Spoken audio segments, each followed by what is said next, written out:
So thank you very much for being there. Thank you very much, Adi, for being able and to give us your generous time to share your expertise.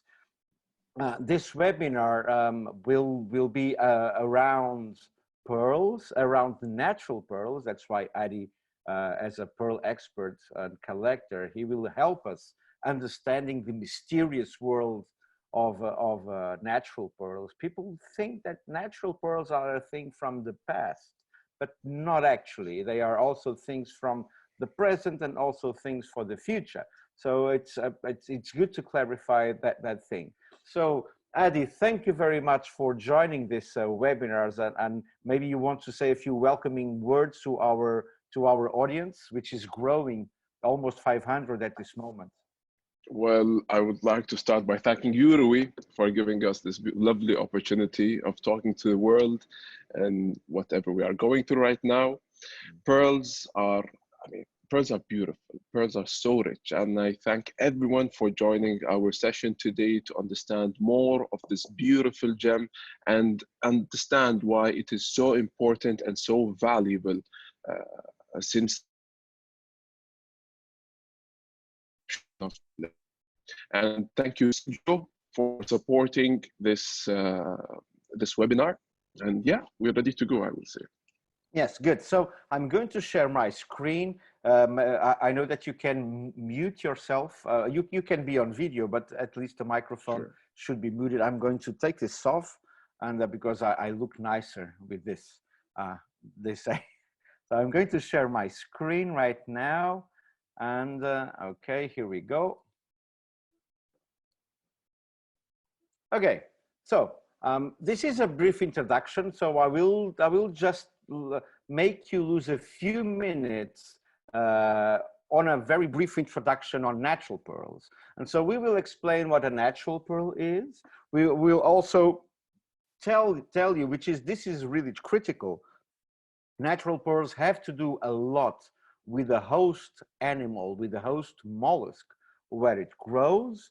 And so we have different types of natural pearls because we have different types of mollusks that give origin to those natural things, and also a little bit of history. So where they came from, where they were harvested and things like that. So, and they relate pretty much a lot with the cultures or on the harvesting places, on the fishing areas. And Adi, for sure, he will give you an insight of his local area where pearls have a big influence culturally for thousands of years. And also, because this is important, and we will tell you exactly when did cultured pearls came into action, and Adi will explain you how it impacted the natural pearl industry, not only in the 20th century, but even now today. So this is going to be a very short presentation. Of course, you know Adi. You can see here 3 generations of pearl experts, his father Hassan and his grandfather, around their awesome collections of pearls. Maybe Adi, later you can explain what we are looking at this picture. So what are pearls? Technically, a pearl is a concretion, which is not a nice word.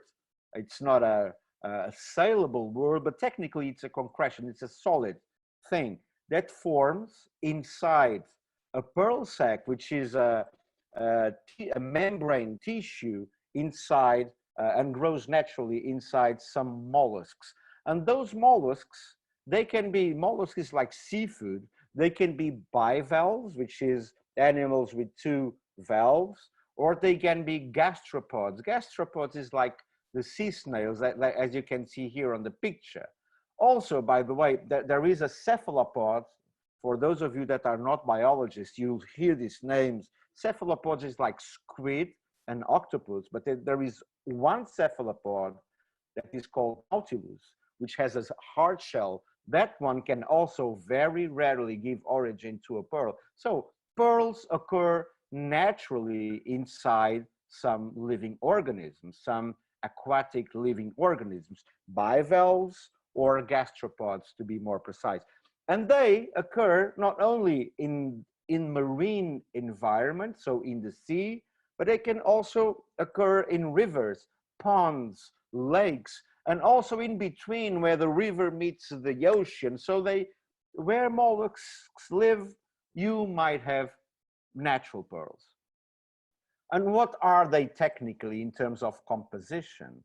They are biomineralized calcium carbonate. Whoa, fancy words, but they are basically, in mineralogy, we call it aragonite or calcite, and there is another name, vaterite, but I'm not going to go into much detail.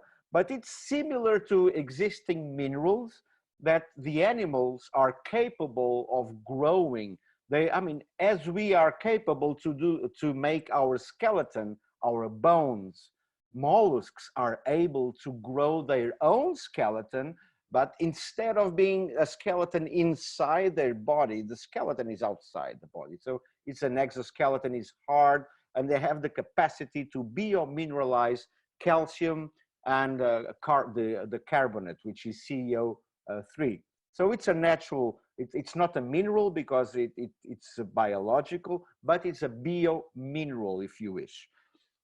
Also has organic matter, organic molecules, and also some water. That's why, and Adi can explain how can we care and how can we prevent that pearls can last a lot of centuries and a lot of decades without degrading, and their water content and organic matter content have a lot to do with it. And natural pearls, they can be not only nacreous, so the pearls that we look like pearls, a traditional iridescent surface that we call nacre, but some of them, they are non-nacreous. They look like porcelain, and there are a whole bunch of them. What you see here on the picture in pink is a very famous conch pearl from the Lobatus gigas shell. It's the queen conch shell that lives in the Caribbean. Every once in a while, when they fish the shell for food, they encounter one nice of those non-nacreous pearls. So you have a lot of pearl varieties. Of course, the ones that we are used to see in jewelry are the ones that have a nacreous surface. But remember, natural pearls can also occur in non-nacreous varieties, and some of them, like this one, can be very, very expensive. And what organisms give rise to the usual pearls that we see on the market, on a natural pearl market? We call them pearl oysters, right? Those things that you see on the picture, they look like what we imagine to be an oyster. And if you are biologists, or if you like biology or taxonomy, they belong mostly to the genus Pinctada. SPP means species from that genus, so they are species from the Pinctada genus, like the Pinctada radiata from the Gulf, Pinctada imbricata from the Caribbean, Pinctada massima from Myanmar or from Australia, and also they can belong to the Pteria genus. So they can belong to particularly two groups of mollusks, of marine mollusks. But the biologists, they don't call oysters to those chaps. We do, we call them pearl oysters, but not the biologists. The biologists call them pterids. And you will see what biologists call the real oysters are this, the edible ones, the ones that I would love to have some oysters now with a nice refreshing wine or some other drink in the sun, maybe. Oh, but now we can't. We cannot do this. So those are the real oysters, biologically speaking. But colloquially and in the trade, we call pearl oysters to these two kinds of oysters, the Pinctatas and the Pterias. So if you are biologists and if you heard me saying pearl oyster, you might say, no, that's wrong. Those are not oysters. They are not technically in the biology lexicon, but they are in the trade lexicon. So there is a difference between scientific wording and trade nomenclature. So to give you just an overview, pearls exist since mollusks exist. So for more than 500 million years, I mean, the dinosaurs, when the dinosaurs were living 200 million years ago, there were already mollusks. And if there were mollusks, there were pearls. So very rarely we do see some fossil pearl, which is the case on these two chaps that you can see here. Some of them are quite old, older than the pearls that we see in jewelry. And this is quite interesting. This was publicized a couple of years ago, saying that in Australia, some opalized pearls have appeared. We know that in certain areas of Australia, we have fossilized bones, fossilized shell with opal. And we know Australia is quite famous for opals, right? But this is debatable. The fact that these two round things can be actually fossil pearls is quite debatable, but it's interesting. Let's do a very quick voyage through pearl history. This is a quite old find. It was found on a burial site in the United Arab Emirates in Al Quwain, and this was carbon dated for 5,000 years before the Common Era. So we are talking 7.5 thousand years. And it was the oldest pearl in the world in 2012, proving that the area was quite old in the pearling industry. But in 2017, an even older pearl was found also around that area. And this one was carbon dated even a few hundreds of years before. And up until 2019, this was the oldest pearl ever recorded. But we know now that in other parts of the globe that I will show you in a while, older pearls have appeared. But this only proves, as the map that I'm sharing with you, that all the Gulf region was traditionally a pearling region for thousands of years. And there are several archaeological finds that have been published, and some have been research proving that pearling is quite traditional in that area. Those are the oldest pearls on record today. They come not from the Middle East, but they come from the Americas. They come from Mexico, actually. They were carbon dated 8.5 thousand years. So this is quite interesting. They don't look very handsome, but they are quite old. I mean, 8,000 years, it's quite an old thing, proving that pearling was also going on in the Americas at the same time as they were going on elsewhere in the world. Also, we can have a lot of radiocarbon dating, for instance, on these ones found in Indonesia, and SSEF, the Swiss Gemological Institute, they carbon dated them, and they were discovered to be from the 10th century. So radiocarbon dating is quite good for archaeological findings. And if we go in history to the use of pearls, of the documented use of pearls, we see the Roman mummy portraits. So mummy portraits are portraits that they were put in the front of a deceased body with, there was no picture, so they were painted, and they were all in jewelry. And we see a lot of natural pearls on Roman jewelry, particularly on those mummy portraits. Also in the Byzantine and the pre-Byzantine, late Roman and pre-Byzantine and Byzantine jewelry, we see a huge use of natural pearls. There was pearl trading very active going on those days. If you ever, I mean, you will return to Italy, and even if you live in Italy and you haven't been on this Church of San Vitale in Ravenna, you must go, because it has some mosaics where you can see Empress Theodora, quite famous in the Byzantine culture, wearing pearls. And this is quite old, and this is 1,500 years old, and shows you how old is the use of pearls in high-ranking people in our history. And this is a nice example at the Metropolitan Museum of Art in New York City, where you can see pearls being used in Byzantine jewelry. And this is an interesting piece of jewelry. We Europeans, we know what it is. It's the crown of the Holy Roman Empire, made in the 10th century. And it has Sri Lankan sapphires, probably Austrian emeralds, and pearls. But it's interesting because some people say that those pearls, they are actually from Europe, and they might be actually fresh water culture pearls, not from the pearl oysters, but from pearl mussels, which is other animals.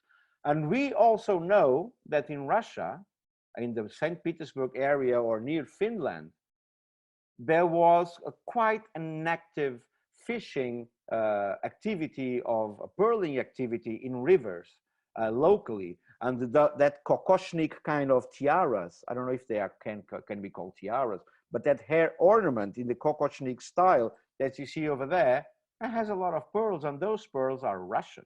Those pearls are natural freshwater pearls from that area. Also, in America, and this is famous, the Ohio mounds from the local indigenous people, they were already sourcing and fishing pearls from the rivers and lakes because they were fishing the mussels for fish bait or for food, and then eventually they could find a pearl and they were collecting them. So pearls, as we see all across the globe, they have been actually sourced not only in the sea but also in rivers. Talking about rivers, the first serious attempt to culture a whole pearl was made in Sweden and was made on a freshwater mussel, on this nice Anadonta anatine mussel. That's the Latin name for it. It make me look very intelligent to speak Latin, right? So, and we have a lot of finds. Those are quite, this is a quite famous collection of Peter Ballag. He found it in 2012. They are called Columbus pearls because they are from the time of Columbus. They were carbon dated that way, and they are quite remarkable. They come from at least two species of mollusks. And those pearls on Columbus times, on the 16th century, they were flooding European jewelry. And this is the kind of things that you can see in Renaissance kind of jewelry, with not only Baroque pearls, but also pearls as pendants. As for those of you that attended the Lalique session, Lalique used to have those pendants probably from this one. Even in 19th century recreations of Renaissance jewelry, like the Canning jewel, really famous at the Victoria and Albert Museum, uses natural pearls. And we can go on and on showing you natural pearls from collections around the world. This is probably the best jewelry collection in the world, Albion Art Institute. The necklace was studied in Danat. We can see here Ken Scarrett, probably the biggest pearl expert in the world, that studied all those things. And in Holland, this is a lovely lace with natural pearls with various sizes. Notice that they are hardly spherical. They are always a little bit out of the spherical, and has a reason, has character. And you know that for those of you that know me, I love La Lechuga. And here I'm showing you this not because of the emeralds that you can see, the absolutely stunning, fantastic Colombian emeralds that I strongly recommend. Visit Colombia and go to Museo de Arte Urrutia in Bogota, and you must see this. The curious thing about this monstrance is the fact that in the here, where you hold the Holy Sacrament that is being celebrated now in Easter for the Christian community, usually in my country, in Portugal, that lunula, that holding piece is made of gold, and if it has stones, they are diamonds or imitation diamonds, but they represent diamonds. In here is natural pearls, local, probably Panamanian or Mexican natural pearls. This is amazing. And in the Mesoamerica, we find a lot of monstrances like this, not with diamonds holding the Holy Sacrament, but with natural pearls. And this is quite amazing. And this is for you just to see the size and the beauty, not of myself, but of the monstrance, of course. It's quite huge. And Art Nouveau, the artists, they used pearls quite a lot. I mean, the Baroque shapes were quite attractive, not only for the arts and crafts people, for Art Nouveau artists. Later, the Art Deco and the Belle Epoque period, where the most famous jewelry houses in the world, like Chaumet, Cartier, Boucheron, etc., they were producing lavish jewelry with natural pearls for the rich and famous of the 1910s and 1920s. They surely made an impact. This necklace, I'm showing you this because it was raised during the Pearl Symposium, that the proceedings will be handed over to you at the end of this webinar, that some of the Art Nouveau artists, like René Lalique, for instance, they might have used not saltwater cultured pearls, but freshwater European cultured natural pearls. And that's quite amazing. This needs more research, of course.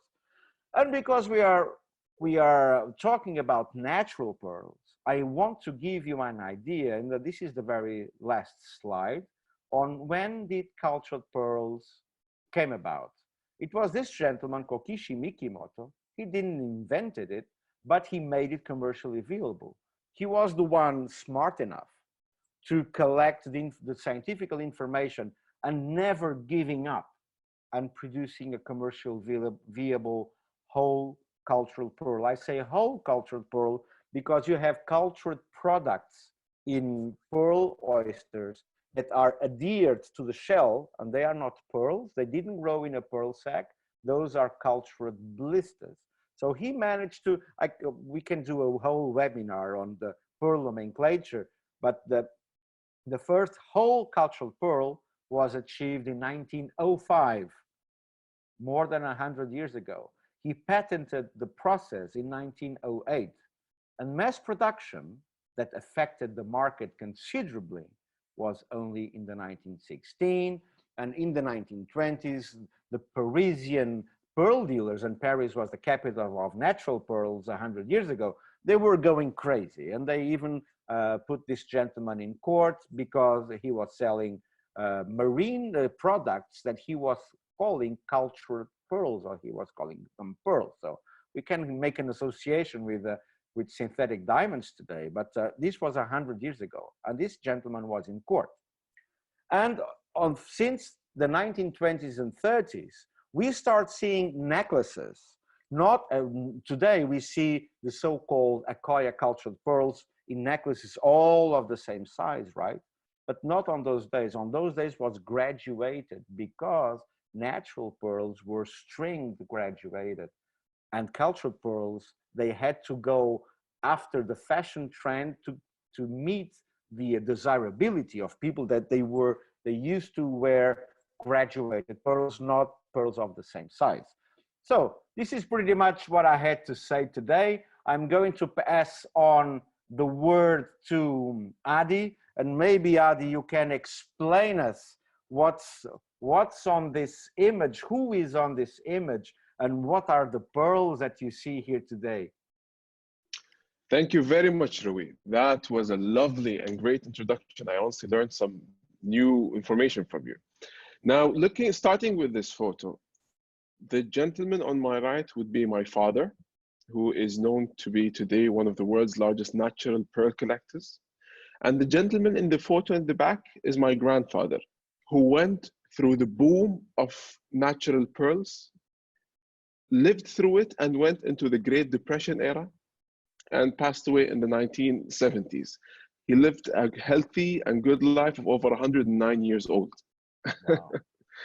So looking at the collection, this would be my father's life. Let's put it this way. He has devoted his entire energy, resources, vast wealth, let's say, into collecting this natural beauty. It is part of his daily activity. It is, I mean, you have children, and then he has pearls too with him. You could see the importance of it. Now, to start with, to speak about the importance of natural pearls in our region or in the world overall. If we just, if you'd allow me to add on to what you said, natural pearls, since the inception of humanity, have always been adored by kings and queens of the world. You hear lots and lots of crazy stories of kings of queens of the world making themselves more beautiful with pearls. It is such a respected and beautiful gemstone that everyone wanted it since the inception of humanity. Natural pearls are known to be the first gemstone ever worn by humans 7,500 years ago, and they hold an importance to humanity that all religions, nearly all religions, mentioned it somewhere. Just to give you an example, I'm not sure if people know the story of Cleopatra with her natural pearls. Now, Cleopatra, the Queen of Egypt, that was 5,000, maybe 6,000 years ago. Cleopatra was known to be the most beautiful woman of her time. The most beautiful. No other woman can beat her in beauty. They say back in history that one of the secrets of Cleopatra's beauty is that she used to bring natural pearls, crush them, mix them with milk and honey, and bathe in the pearls. Crazy story. Another story of Cleopatra, which is quite famous, and there is a painting, I believe it's in Italy as we speak. Cleopatra was once sitting with the ambassador from the Roman Empire, known as Mark Antony, who was later on discovered to be her secret lover somehow. Mark Antony made a bet with Cleopatra, telling her that even you, Cleopatra, can't have the most expensive drink in history. Now, Cleopatra, as the Queen of Egypt, her ego was over the top. She basically, she was a queen. She was wearing natural pearls, earrings of magnificent and large sizes. She takes them off, drops it into her drink. I don't know what she was drinking at the time. And she gulps it down. And this was known to be, this famous story was known to be the most expensive drink in history. Now, if we go throughout history, pearls had an important significance with all the kings and queens. Now, looking at our religion, something that I know of very well. In Islam, in the Quran, in our holy book, the natural pearls is mentioned over 4 to 5 times. It is so important to us, and it is so important to our region. If we would go back to history, where did it all start? Where were pearls extracted? Now, pearls overall, looking at 500 to 600 years ago, prior to that, our region was developing, let's say. Indian merchants from India used to travel when the Silk Route started. They used to travel across selling goods. And then in their conquest, they discovered that in our Arabian Gulf, or in our Gulf, there were pearls available at the time. So the Indians in the 1400s and the 1500s, they actually started the process. They discovered that the Arabian Gulf had many pearl beds that they could go dive and extract these beautiful pearls out of it. Once the pearls were extracted, they used to take it to a commercial city named as Basra. It is, I believe, in southern Iraq. Basra at the time used to be a commercial hub where lots of traders around the world come. They used to sell and buy goods, and natural pearls were commercially available there, where they were able to purchase it. So used to take these pearls and take them around the world. Slowly and gradually, as time progressed, the local habitats, let's say, starting with Bahrain. Bahrain had a very strategic location in the 1400s and the 1500s.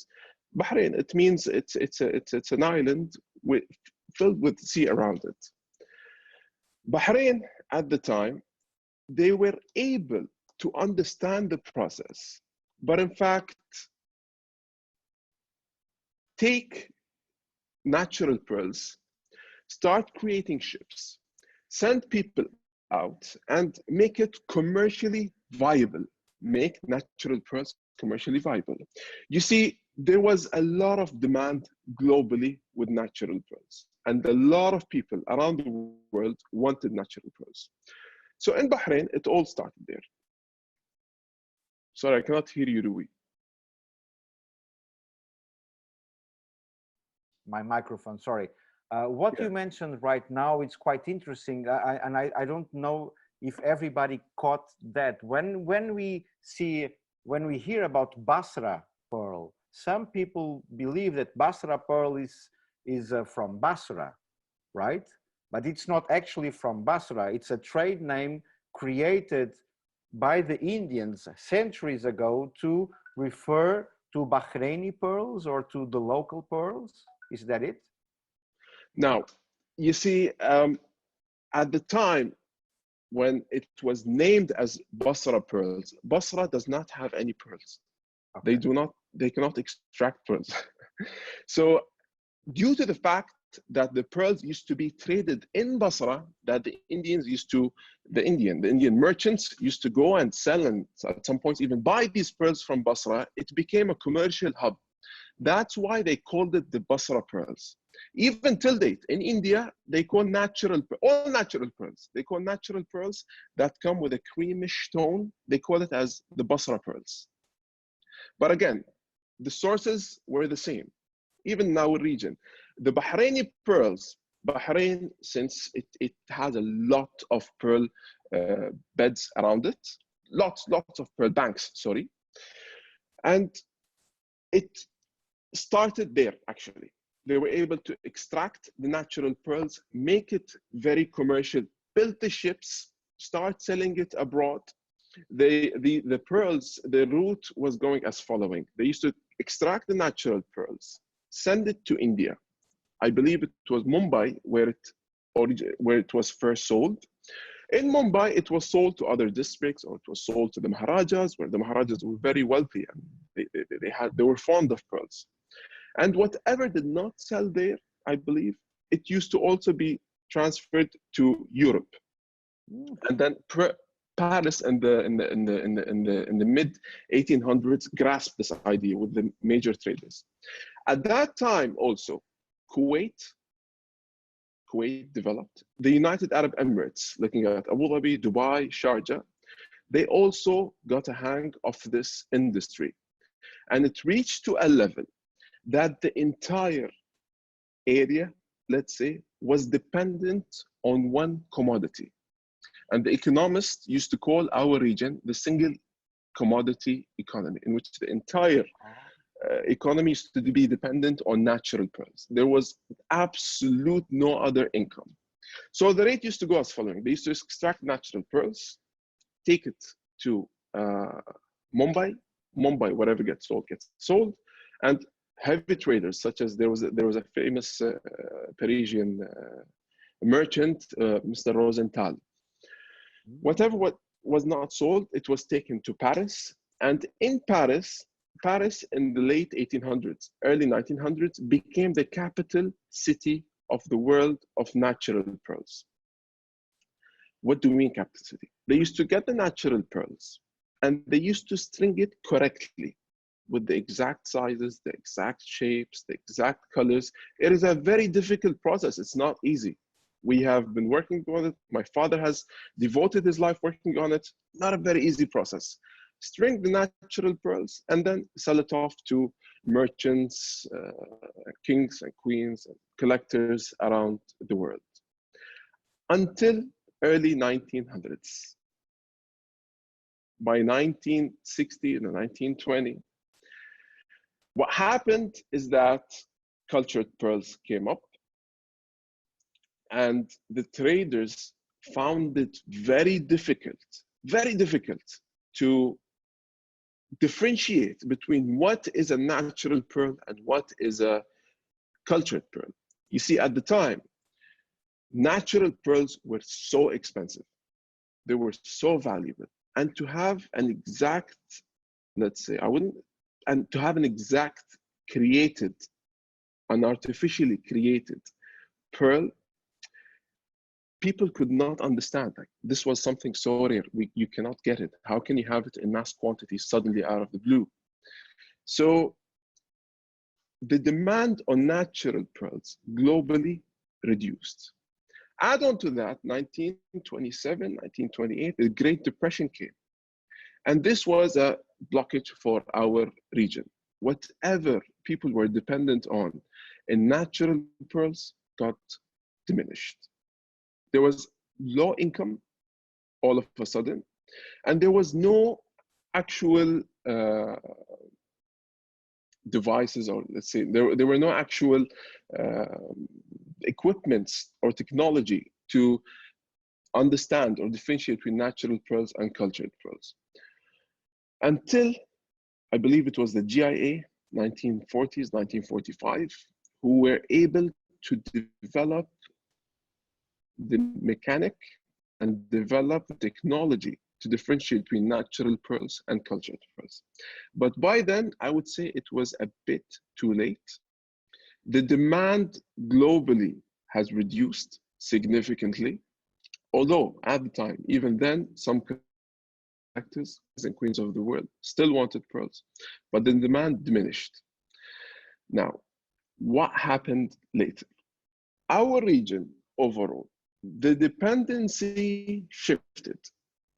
Oil was discovered, and it was a hot time for us. Bahrain, Kuwait, UAE. Oil basically had a good income. The income from it was great. That people started forgetting about natural pearls. Even then, some of the traders of natural pearls, some of the divers used to go out, dive, and try to get as much natural pearls as possible. Even then, in 1950s and 1960s, the pearl banks where the oysters used to be collected, stopped producing good quantity size of pearls. I mean, previously, my father tells me in the early 1900s, in the late 1800s, in the banks, there used to be hundreds, in fact, thousands, tens of thousands of natural pearls, tens of thousands. What happened in the 1950s, 1960s is that when they used to go out, dive, there were barely any pearls. It was a very hectic process to find one natural pearl. And where do pearls stand today? The importance is significant. However, it is very, very, very difficult to extract natural pearls in our region. Very difficult. And whatever remains in the Gulf area, let's say, has to be kept, has to be taken care of by the governments. And the production is slow. Let's say there is production, but the production is very slow. The production is minimal. The sizes are small. You barely get the good quantity and good sizes of natural pearls. And whatever around of natural pearls, these are probably more than 60 to 70 years old. And I would say there's a big chunk of it. 70%, I would say, is more than 70 years old. Now, pearls, if taken well care of, they would last to thousands of years.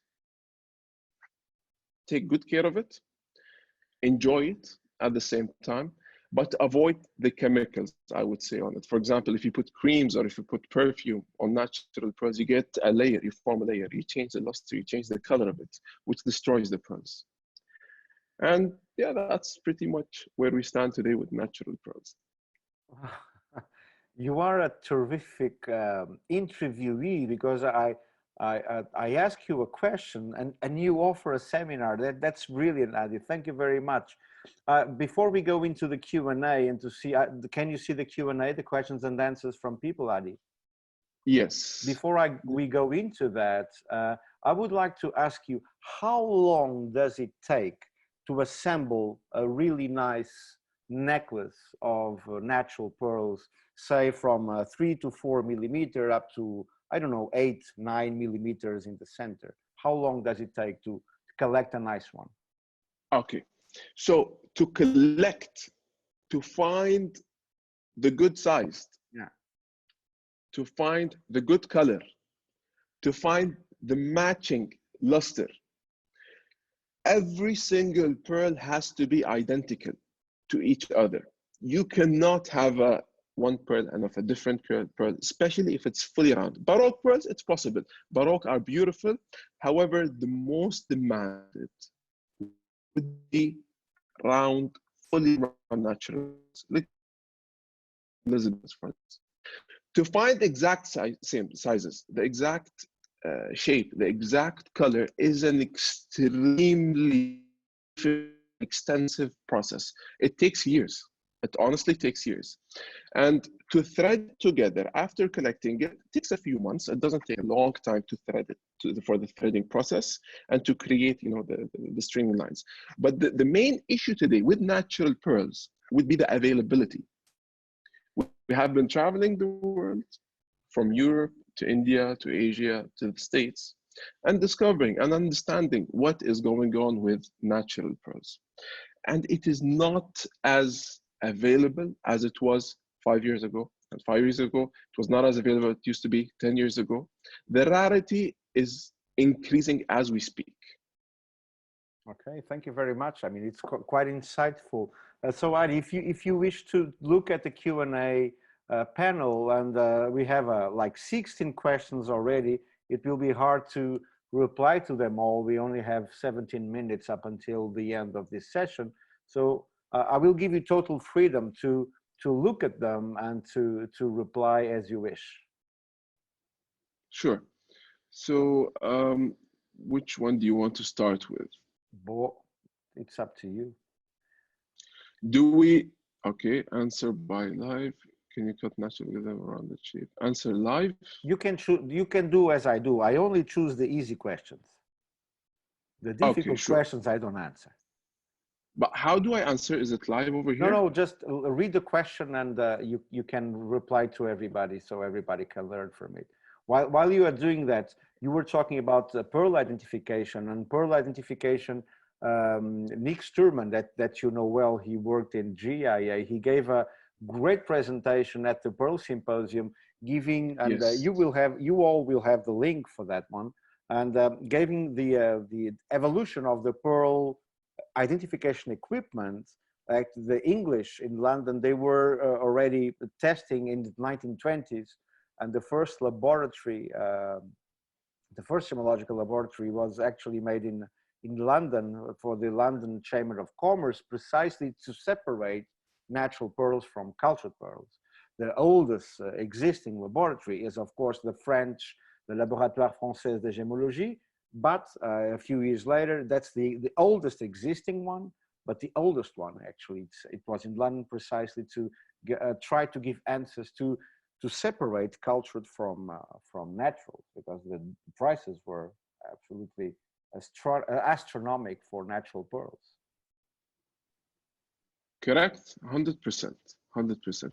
Ruby, can I ask you to put the photo of me and my father and my grandfather? Of course. Because there's an interesting question, which says over here, one of the photos of Mr. Al Fardan, his father, a red silk cloth was used to display pearls. Is this red regarded as the right way to grade pearls? I would say it is more cultural than to have a certain meaning, but also using the color red, it breaks the contrast to the pearls. You see white and you have such a different color red, so you could see the pearls better. Just in case you have very small, tiny pearls that you cannot see with the naked eye, let's say, you could see it on the red cloth, let's say, and this is why we use it. This is the main reason why we use it. Now, is it true that prices of natural pearls are going up? given my experience in this industry for the past 12 years, given my father's experience in this industry for the past 70 years, we have only been seeing that natural pearls have been growing in prices on a yearly basis. I mean, on a short term, 1 to 2 years, there might be a drop, or maybe short term, let's say 4 to 5 years, there might be some sort of a drop in natural pearl prices. But in the long run, I would find it very difficult that the prices go down. Reason is there is so much supply around the world, and the demand is increasing on a yearly basis. So do I have an idea that the price will go down in the future? I don't know, but given the history of it, no, it's not. So that's. There is one question, maybe Adi, if somebody is asking, does a natural pearl have a fixed price? And what affects the value or the price of a natural pearl? What makes some more expensive than the others? Well, the quality, the origin of the natural pearls, the size of natural pearls, the color of the natural pearls, the certification plays a big role in grading natural pearl. Is there a fixed price to natural pearls? No. Reason is it is not commercially viable as other gemstones are.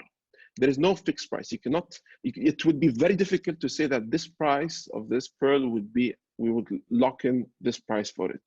Because there isn't a wide, let's say, market. There is a handful of players around the world that work with natural pearls.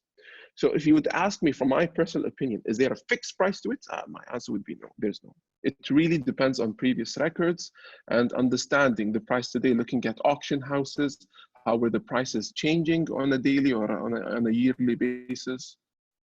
Yeah. Where do you see the future of the natural pearl industry going towards? Well, if we take good care of it, if we take good care of our oceans, I would see it having a stronger impact, more availability for natural pearls for everyone. That is, if we do that. There are some initiatives, to be specific, globally, in Bahrain, in our region over here, to take care of the pearl banks and isolate it so that divers could not go, so that the pearls could reproduce and produce more of it. But hopefully this is a long-term process. If we start today taking care of it, and we're looking at the next 20, 30 years, we will be having pearls if it's done in the right way. Can I ask you a question? Maybe, sorry to go, but it's a privilege to talk to you and to learn from you. But we see in this collection, we see small pearls, which sometimes are called seed pearls, but we also see really large sized. Are they all from the same area, or were sourced in other parts of the world? The majority of what you see in the pearls come from our region, over here, from the Gulf region, let's say. There are some, there are different places around the world where pearls used to be extracted from. I mean, some of these pearls are a few hundred years old. Oh. They do not necessarily have to be only from our region. Some could be taken out of, let's say, there was at some point there were pearls in Sri Lanka. I believe they had beautiful pearls that came out of it. Where else? I believe Venezuela. Exactly. Asia, certain parts of Asia, parts of Australia.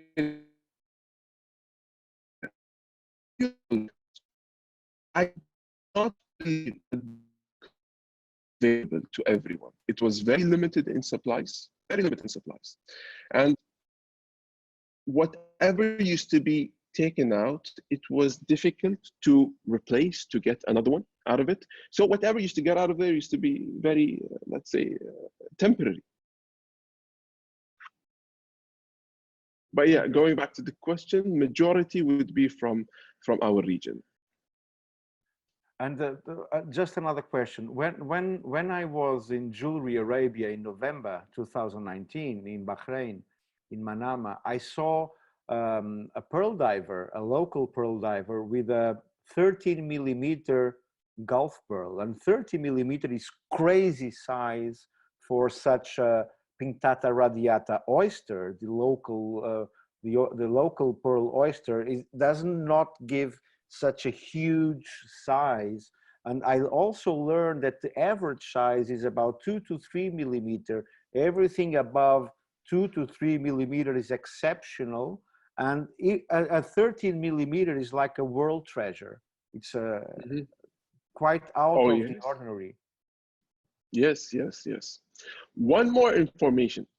Even till date, you see, for diamonds and other gemstones, the main common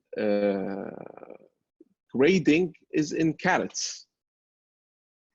This is the fundamentals. These are the basics of weighting a gemstone. In natural pearls, the main form or the main word of measurement, and there is a certain calculation, is chow. Yes. CHOW. The traders in the past from our region, from India, from Asia, they used to trade it in terms of chow. I have 10 chows, you have 15 chows. It is like I have 10 carats and you have 15 carats. Now, of course, there's a certain calculation. There's a certain formula where you could switch chows to carats. But this used to be the main word, let's say. Even till date, the old traders, like my father, the old traders of natural pearls, they still use chows. They do not use carats whatsoever. It's funny because natural pearl is such a small world. Like the natural pearl dealers, you know all of them. I mean, you know each other quite well, right? It's a very, very, very small world. Yes, Yes. very small world. Very. I mean, it's a handful of players only in this industry. How I don't can know you take? if you see some more. I just saw one. How can you take care of old natural pearls whose color is not at its best anymore? Probably due to misuse. To take care of it, I would say it is best you send it to a specialist for polishing. There are certain, not chemicals, but there are certain equipments and substances that we use to polish off the pearls. After all, pearls need to be hydrated. They need to be kept in certain temperatures. You cannot keep pearls in heat. You cannot add chemicals on natural pearls. They will live for thousands of years, yes, but if you take care of them in the right manner. So how can you, for old, let's say classical pearls that have been there, that have been misused, the best way to go about is send it to a specialist and ask them to be repolished. Get them back to its original beautiful form. Because you see, with time, it has to come. You have to use the pearl. There could be layers that come on top of natural pearl that would change its size, change its luster. So just polish it. It's as simple as that.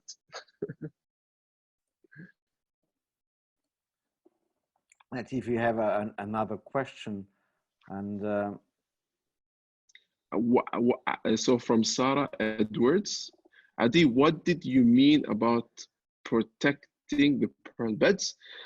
My understanding is they grow, so collection can assist new growth. Yes. So tell me one thing, Rui, to answer this question. When you went to Bahrain, how was it? I mean, how many oysters were there?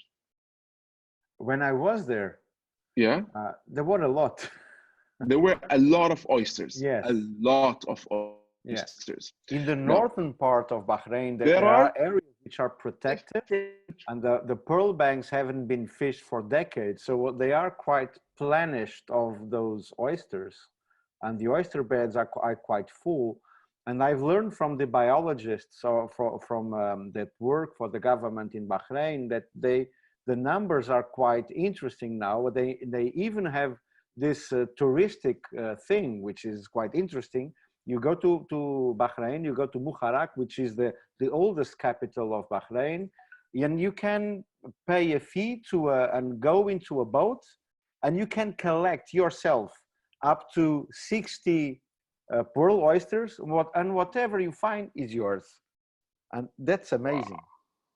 But there are Beautiful, isn't plenty of oysters right there, and I think they grow on top of each other. So whenever you take one, the other grows like a weed, so it's amazing. Yes, yes, that is true. You see, pearls are formed in very specific conditions. It has to be clear, it has to be straightforward, specific temperature, specific. So if you would exhaust the pearl beds or the pearl banks, let's say, it would be very difficult for them to reproduce. But with time, in the long process, they will reproduce and they will be more natural pearls if taken care of in the right way. Okay. Yeah. Let's go to Ali Al-Atawi's question. Hi, Adi, from your experience in natural pearl trading, how you see today the generation react with natural pearl jewelry? Well,